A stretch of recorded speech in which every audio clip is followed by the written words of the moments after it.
Hello, my name is Mr. Gooda. I am the head of film studies here at Thomas Clarkson Academy. In my opinion, I have the best job in the school, really, because I come in and I get to talk about, discuss, watch, analyze, and hopefully get people excited about films and the messages that are presented to us through films. So I'm very quickly going to try and sort of lay out what we do in the course over the 2 years. So in the first year, all we're really focusing on is the history of American film. We go back all the way to the 50s and we look at some Alfred Hitchcock with the film Rear Window, and we look at the concept of privacy. And if you invade someone else's privacy, but it achieves something good, does that make invading someone's privacy good? I think just as applicable in 2021 as it was back in Hitchcock's day.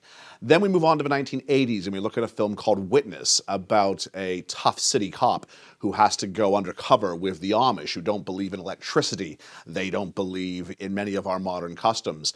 And the question is, both sides kind of judge and try and change the other. The Amish try to change John Book, but John Book also tries to change the Amish. And is that right to try and inflict your values and your norms on someone else? Again, I think just as applicable in a much more cosmopolitan 2021 as it was back in the 1980s. And then we finish your year 10 year by looking at a lovely little independent film called Little Miss Sunshine. And we look at the construct of what a normal family is supposed to be, which Little Miss Sunshine definitely is not. And these characters do terrible things to each other, and yet we find it amusing. And the question is, why are things on a screen amusing, where if they're in your real life at your own home situation, it might not be as such? And during that first year, you also learn all about the developments of technology, in American cinema throughout. So we get to the ideas of what happened in movie theaters that changed till we get to where we are today. That's including the first use of sound, the first use of color, widescreen, and eventually into things like computer animation into films. So then in year 11, we start looking at other cultures, and ironically, we start doing that by looking here in Britain first. And we look at how is Britain represented, and we do that through the James Bond film Skyfall.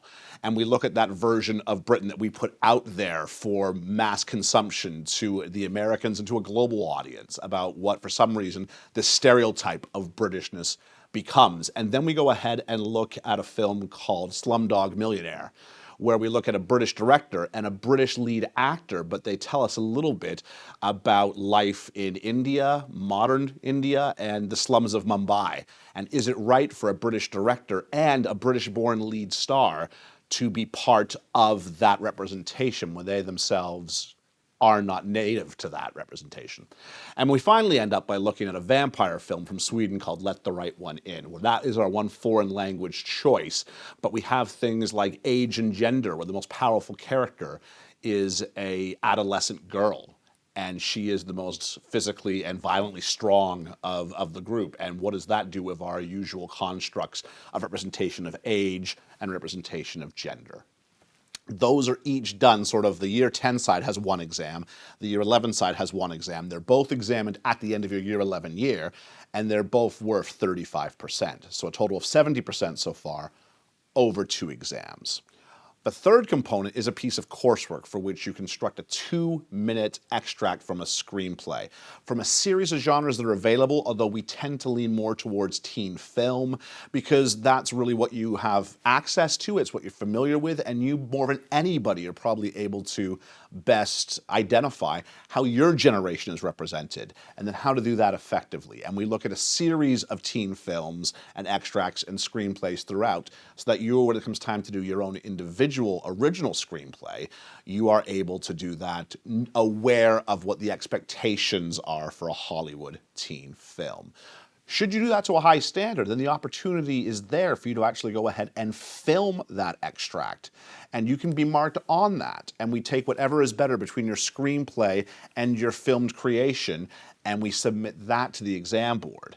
Now, we do make you do the screenplay first because it guarantees that when you go out there with the cameras, you actually come back with some footage that's actually worth showing people. And that's worth 30%. So 35, 35, and 30, that's your 100%. We are through the EDUCAS exam board, formerly known as the Welsh exam board, but EDUCAS, EDUQAS. And so a qualification in film studies, what could it lead to? Well, it could lead to obviously jobs within the film, television, and media industries. It could lead to things like event planning or advertising or just any sort of industry where how people are represented is an important facet of that job. Obviously, it can lead also to a sixth form in either media studies or in film studies. And just on a more basic level, the development of your film studies analytical skills pair so well with English literature. So if English literature is something you're good at or something you're looking to become better at, both those things are helped by studying film studies. They sort of symbiotically help one another. As you get better at English, you get better at film. As you get better at film, you tend to get better at English. So if that sort of skill set, or even a creative writing sort of skill set, are things that you seem to find that you have within your interests that you have, then by all means, I think film studies is a good choice. I know for anything like me, I love watching films, talking about them with my friends, things of that nature. So why not go ahead, get a qualification, something you're already interested in, and even if it's not what you want to do for a career, use that as a tool to bolster a strong application for sixth form or for college, or maybe even if you do it at sixth form, on then to university, even if it's not what you choose to do as a career going forward. So, just one thing I would like to say, please do not mistake film studies that we sit around and only watch films all the time. As I've said, we do 2 years and I've only listed 6 films. So we go with a deep focus and analysis. So please do not go choosing film studies thinking it's going to be a soft or an easy course. It is a lot of work, but if you have an interest in the subject, I think you'll really enjoy it and I think you'll succeed. So we hope you give film studies a good look over, and if it is in your interest, we hope to see you in September.